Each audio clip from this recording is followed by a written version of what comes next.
Hey guys, welcome back. So today we'll be looking at Dell's XPS, specifically the XPS 17, which is a completely new laptop to the XPS lineup. Like Dell has made a 17-inch XPS laptop really long ago, but it's the first time they've made it stand out in this way from their entire lineup of laptops. And it's really interesting, so let's get started.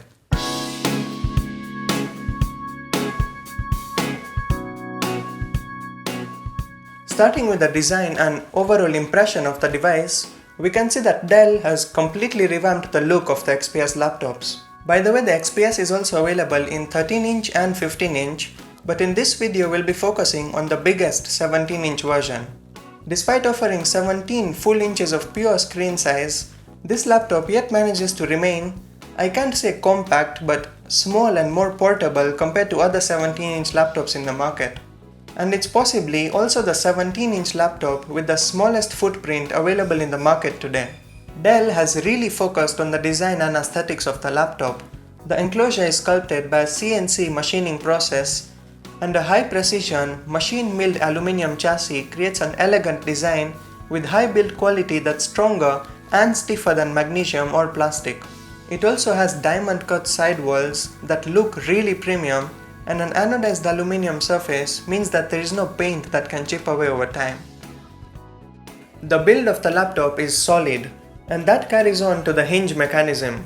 It's a one-hand open hinge that Dell calls the twin coil press fit hinge. That's a bad name, but it's designed to maximize the screen to body ratio and enable the four-sided infinity edge display to be housed within the laptop. This screen sports an aspect ratio of 16:10, with a stunning edge-to-edge view, like the bezels on all the sides of the display are almost non-existent, or at least the smallest ones I've ever seen on any laptop. It's available in two variants, a Full HD Plus non-touch panel or a 4K UHD Plus touchscreen panel. I don't know why someone will choose not to go for the 4K panel, as it's totally worth it, especially in this 17-inch display size. In addition to that, it covers 100% Adobe RGB and 94% of DCI-P3 color gamut, so it's great for photo and video editors or any content creators. The entire touchscreen panel is covered in Corning Gorilla Glass 3, and the top bezel houses the webcam that also supports Windows Hello face recognition to unlock the laptop. So the design, the build quality, and the screen of the XPS 17 are one of the best of any Windows laptop. Actually, any laptop for that matter. So let's talk about the keyboard. The backlit keyboard has not drastically changed from previous XPS devices. And although it was already great, the keys are now slightly larger than before and have 1.3mm of travel. There is also a fingerprint scanner built into the power button that of course can be used to unlock the device really fast, and also for online purchases and account verifications. The trackpad though is much larger compared to previous XPS laptops, and considering that it is a Windows Precision trackpad, it's possibly the best that you can find in any Windows laptop, right under the superior trackpads of Apple's MacBooks. However, we've heard of clicking issues in the 2020 XPS 15's touchpads, and hopefully that's not the issue with the 17-inch versions, noting that they both use the same touchpads. Coming to the ports, the laptop offers two USB-C Thunderbolt 3 ports on the left side, two more USB-C Thunderbolt 3 ports on the right side, in addition to a full-sized SD card reader and a standard headphone jack. The overall port situation is not bad. It's hard to complain when you've got so much bandwidth with the 4 Thunderbolt 3 ports. But yes, Dell has done away with the HDMI port and the USB-A port from the laptop. In return, they provide an adapter for these two ports right in the box of the XPS 17, which is a nice touch.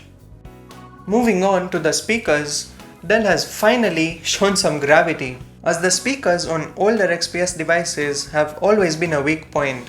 But with the new XPS 17, they implemented a quad speaker design, making it the first ever laptop featuring Waves NX 3D audio for speakers.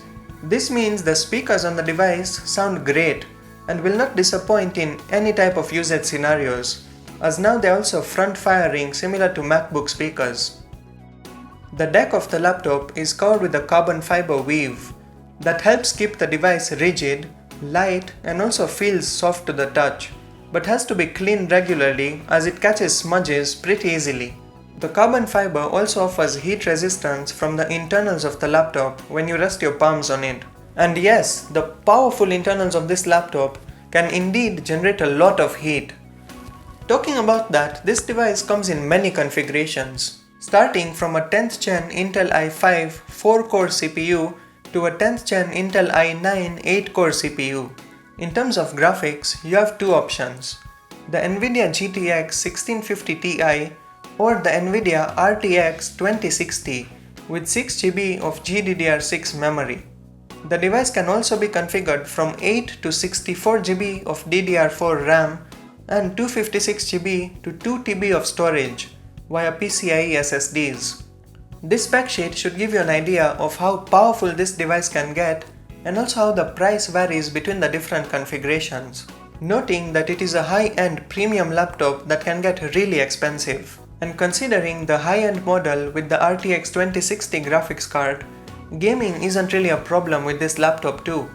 For the first time, Dell has implemented a thermal system with a vapor chamber to keep the device running cool even under load, and this should allow you to play most gaming titles at maximum settings.